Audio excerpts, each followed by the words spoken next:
ఎదురు చూసినటువంటి మహోత్కృష్ట సమయం ఆసన్నమైంది. కాన్వాయ్ వెనక్కి వచ్చేసింది.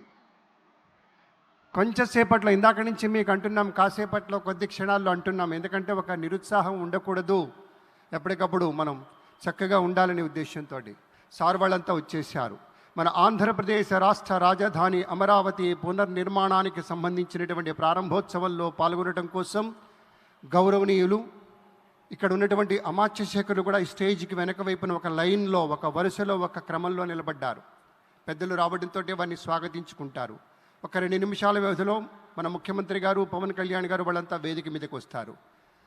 నరేంద్ర మోదీ సార్కి చిన్న ఆశీర్వచన కార్యక్రమం వెనుక జరుగుతోంది. ఒక 5 నిమిషాల వ్యవధిలోనే వెంటనే పైకి వచ్చేస్తారు. ఇక్కడికి వచ్చాక కార్యక్రమం అంతా మీకు తెలియంది కాదు. మన రాష్ట్ర ప్రభుత్వం పక్షాన ఎంతో గౌరవంగా, హుందాగా, మర్యాదతోటి ఒక చిన్న సత్కార కార్యక్రమం చేసుకుంటాం. ఆ వెంటనే ఒకళ్ళ తర్వాత ఒకళ్ళుగా ఒక 4-5 మంత్రులు మాట్లాడతారు. కేంద్ర మంత్రి కూడా మాట్లాడతారు.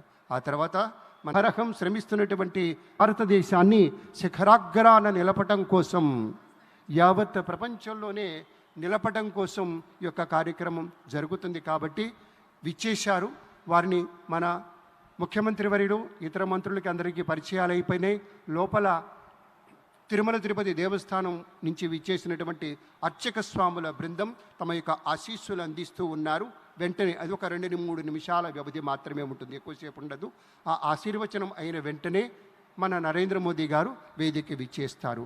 ఆయన యొక్క ఒక మనగాడు పాలన అంటారే, ఆ ఒక మనగాడు పాలన ఒక భారత ప్రభుత్వంలో నరేంద్ర మోదీ గారి యొక్క నాయకత్వంలో మనం చూస్తూ ఉన్నాం.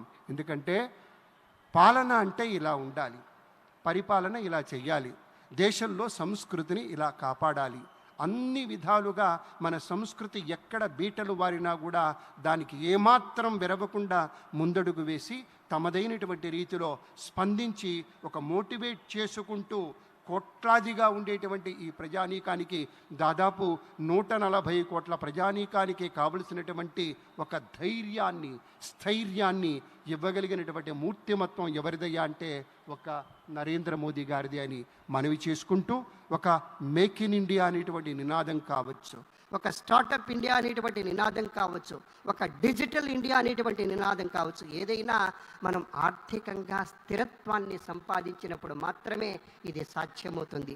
ఆ మాటనే మీతో మనవి చేసుకుంటూ, విశేషమైనటువంటి రీతిలో అన్ని దేశాల వారితోటి ఒక సత్సంబంధాలని పెంచుకుంటూ, పెట్టుబడిని ఆహ్వానిస్తూ అంతర్జాతీయ స్థాయిలో మన భారత ప్రతిష్టను మరింతగా ఇనుమడింపజేస్తున్నటువంటి గౌరవనీయ మోదీ గారికి స్వాగతం అంటూ వేదిక విచ్చేశారు మన లోకేష్ సారు, అలాగే చంద్రశేఖర్ సారు, మంత్రివర్యులు అందరూ విచ్చేస్తున్నారు. సాదరంగా స్వాగతం. గట్టిగా మీ కరతాళ ధ్వనులతోటి ఒక్కమారు మీ యొక్క పచ్చదనం తాలూకు జెండాలు ఊపుతూ చక్కగా ఒక్కసారి స్వాగతం చెప్పండి.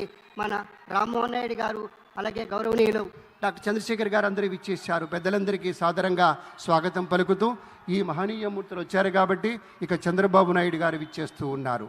వారి రావడంతోనే ఒకదాని వెంట ఒకటిగా మనం ఇంతకుముందు మీకు మనవి చేసినట్టుగానే కార్యక్రమం అంతా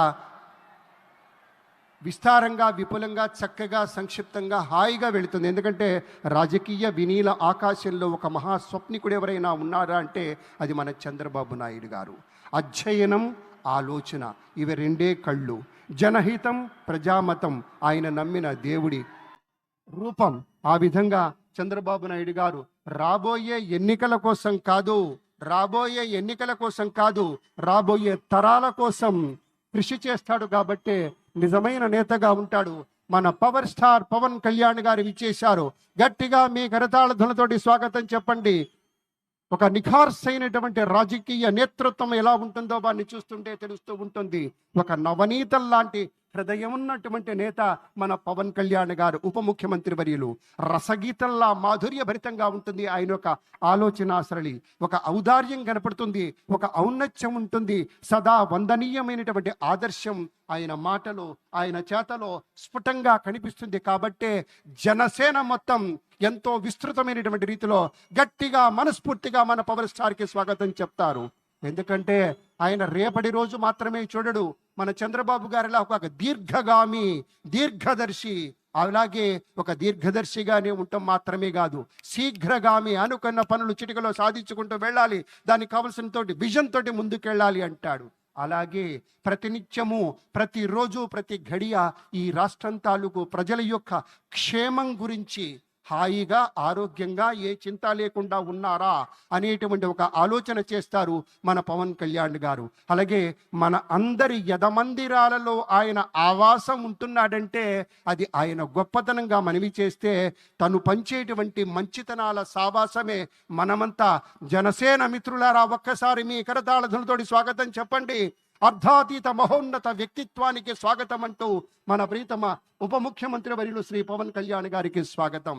పెద్దలారా, మనిషి మనసు కలిస్తేనే ఒక మహోన్నతమైనటువంటి నగిషి నగల ధగాయమానంగా మెరిసేటువంటి రీతిలో నిరాడంబరత అనేటువంటి ఉనికిని నిశ్శబ్దమైనటువంటి విజయంగా మలుచుకుంటూ ముందుకెళ్ళినప్పుడే మనకి సాకారమయ్యేటువంటి దృష్టాంతాలు అనేకంగా మనవి చేస్తూ, ఇప్పుడు మరికొంచెం సేపట్లో మన ముఖ్యమంత్రి గారు అలాగే అనుసరించి ప్రధాని గారు విచ్చేస్తారు. It gives us great pleasure to welcome our Honorable Governor, Shri Abdul Nazir ji. A warm welcome to you, sir. We also welcome our Deputy Chief Minister, Shri Pavan Kalyan Garu. It gives us great pleasure to welcome Shri Ram Mohan Naidu Garu, Honorable Union Minister. We also take the pleasure to welcome Dr. Chandrasekhar Pemmasani Garu, Union Minister, and Bhupati Raju Srinivas Verma Garu, Honorable Union Minister. We also take the pleasure to welcome Shri Nara Lokesh Garu, Honorable Minister, Government of Andhra Pradesh. We welcome Shri Nadindra Manohar Garu, Honorable Minister, Government of AP. Shri P. Narayana Garu, Honorable Minister. Shri Satyakumar Yadav Garu, Honorable Minister, and Shri T. Shravan Kumar Garu. We take the pleasure to welcome, and it gives us great pleasure today for the laying of foundation stone, inauguration, dedication to the nation of various projects by the Honorable Prime Minister, Shri Narendra Modi ji. In a short while, he'll be joining us on the main dais. The most popular globally Prime Minister is our very own Honorable Prime Minister, Shri Narendra Modi ji. మన ప్రియతమ ప్రధాన వర్యులు ప్రపంచమంతా చూస్తున్నటువంటి భారతదేశాన్ని దిశానిర్దేశంగా నిలబడి ముందుకు తీసుకువెళ్తున్నారు ప్రధాని శ్రీ నరేంద్ర మోదీ. ఈరోజు మరి మన అమరావతిని పునఃప్రారంభోత్సవ మహోత్సవంలో పాల్గొనడానికి, భావితరాలకు అమరావతిని ఒక మోడల్ సిటీగా, మోడల్ స్టేట్గా అందించడానికి ఆయన కర్త కర్మగా వ్యవహరించి ప్రియతమ ముఖ్యమంత్రి